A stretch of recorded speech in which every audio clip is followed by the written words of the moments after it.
வணக்கம். ஜவை Z from Javadupatti Pudur.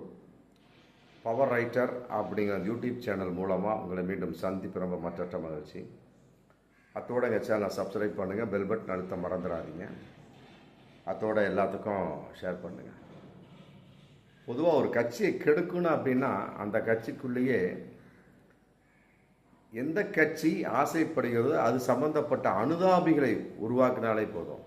அதைத்தான் இன்றைக்கி பாஜக செஞ்சுக்கிட்டு இருக்கு. எல்லா கட்சியிலையுமே வட இந்தியா முழுவதும் அப்படித்தான். குறிப்பாக மகாராஷ்டிரா, பீகார் அப்படி போயிட்டுருக்கு. அதன் அடிப்படையில் தமிழக காங்கிரஸிலும் அவருடைய ஆதிக்கம் மேலோங்கி கொண்டிருக்கிறது அப்படிங்கிறது பலவிதமான தகவல் இன்னைக்கு பகிரங்கமாக போயிட்டுருக்கு.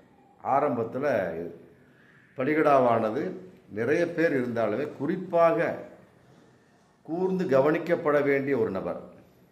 அடுத்தடுத்து வெற்றி அடைந்தாலுமே கூட காங்கிரஸ் மீது கொஞ்சம் கூட நம்பிக்கை இல்லாமல் அவர்கள் கொடுத்த ஆசையின் வெளிப்பாடு இல்லை அமௌண்ட்டின் வெளிப்பாடா அப்படிங்கிறது தெரியல. விஜயதரணி எல்லாருக்கும் தெரிந்த ஒரு விஷயம்.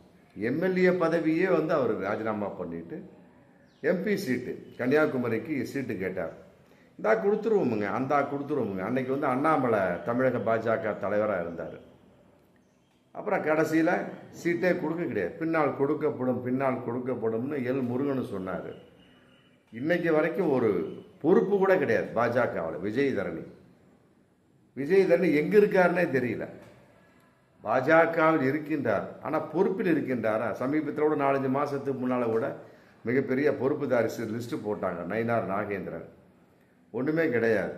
எந்த ஒரு பொறுப்புதாரியுமே கிடையாது. எந்த ஒரு பொறுப்புலையும் பாஜகவில் இது. அப்போ விஜயதரணி காணாமல் போய்விட்டார்.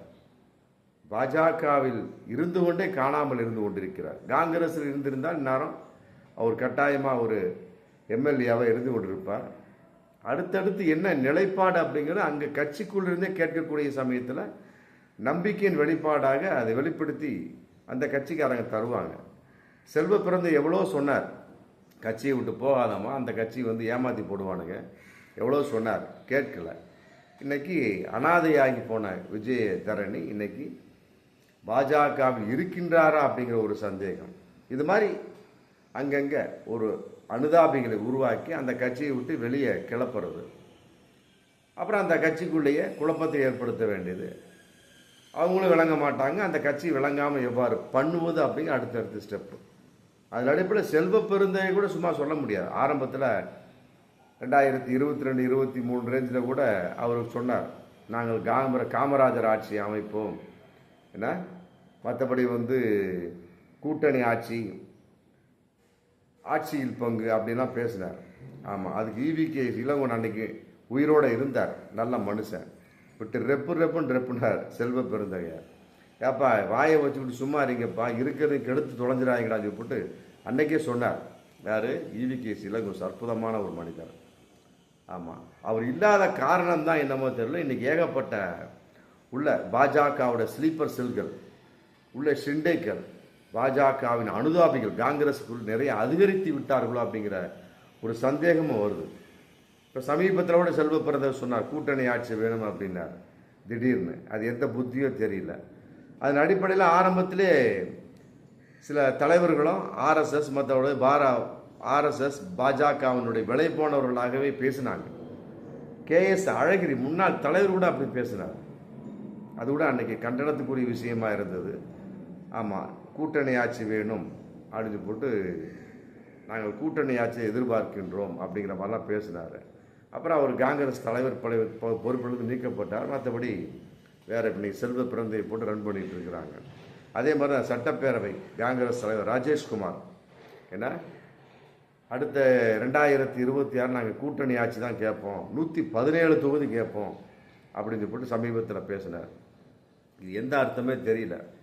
வட இந்தியாவில் காங்கிரஸோட நிலைமை கிழியுது. அதன் அடிப்படையில் ராகுல் காந்தி MK ஸ்டாலின் ரொம்ப ஒற்றுமையாக இருந்துட்டு இருக்கிறார்.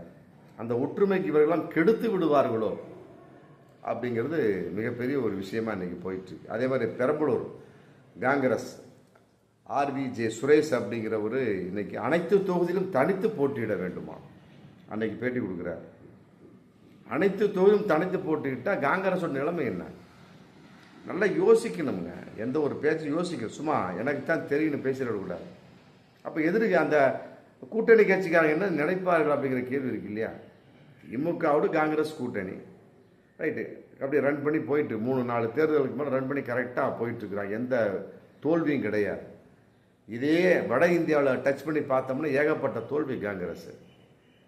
தமிழகத்தை பொறுத்தவரைக்கும் காங்கிரஸ் அனைத்திலுமே வெற்றி. காரணம் திமுக கூட்டணி, வேற ஒன்றும் கிடையாது. தனிப்பட்ட ஒரு அதிக பெரும்பான்மையெல்லாம் காங்கிரஸ் பண்ணவே முடியாது. 25-30 வருடங்களுக்கு முன்னாலேயே அதனுடைய நிலைமை லைட்டாக கொஞ்சம் இருந்தது, அப்படி சதஞ்சிக்கிட்டே இன்றைக்கி வந்தாச்சு, முடிஞ்சு போச்சு. அது எங்கே பார்த்தாலும் புதுசாக கட்சி தான். நேற்று கூட 2 பேர் கட்சியை தொடங்கியிருக்காங்க. அப்படி இருக்கக்கூடிய சமயத்தில் சாதி ஓட்டு பிரிஞ்சிடும்.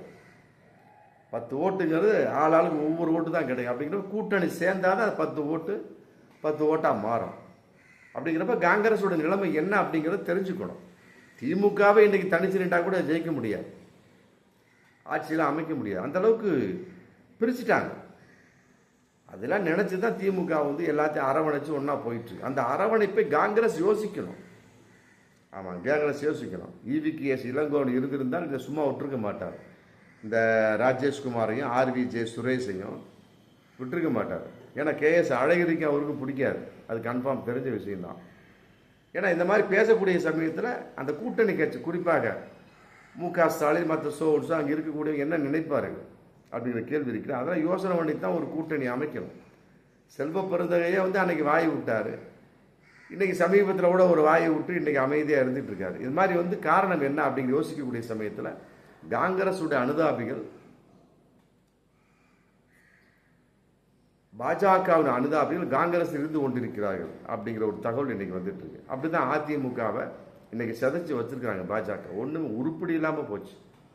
எடப்பாடிக்கு ஆதரவு அப்படிங்கிறப்ப OPS தூக்குனாங்க, அமமுகவை தூக்குனாங்க, எல்லாத்தையும் துண்டு துண்டாக கலட்டி விட்டாங்க. இன்னைக்கு அவங்களே எல்லாம் ஒன்று சேருங்க அப்படிங்கிறப்ப எடப்பாடி ரெடியா இல்லை. எடப்பாடி சொல்லிட்டு வந்துட்டார், அதெல்லாம் கிடையாது, நீங்கள் தனியாக என்னமோ பண்ணிங்க, என்ன விட்டுருங்க அப்படின்ட்டார், முடிஞ்சு போச்சு. இப்படி ஒரு சூழலில் பாஜக இப்போ சமீபத்தில் செங்கோட்டையனை வச்சு பிரித்தாச்சு. இன்றைக்கி அதிமுக 5ஆ பிரிஞ்சுட்டு இருக்கு. இன்னும் 3 அமைச்சர் ரெடியாக இருக்காங்களாம். அதுக்கு பாஜக தான் காரணம் அப்படிங்கிற தகவலும் போயிட்டுருக்கு. இப்படி இருக்கக்கூடிய சமயத்தில் தன்னுடைய கட்டுப்பாட்டுக்குள் அதிமுகவை பாஜக வைத்து கொண்டிருக்கு. அதே போல் காங்கிரஸையும் வைத்து கொள்ள வேண்டும் என்ற ஒரு நினைப்பில் இன்னைக்கு பாஜக, தமிழக பாஜக இருந்து கொண்டிருக்கிறது. ஆமாம், இந்த வகையில் காங்கிரஸ்காரங்க உஷாராயிக்குங்க. சும்மா அவங்க சௌரியத்துக்கு பேசிக்கிட்டு என்ன இருக்கிறது போச்சு நொல்லக்கண்ணான்னு அன்றைக்கே பழமொழி சொன்னான்.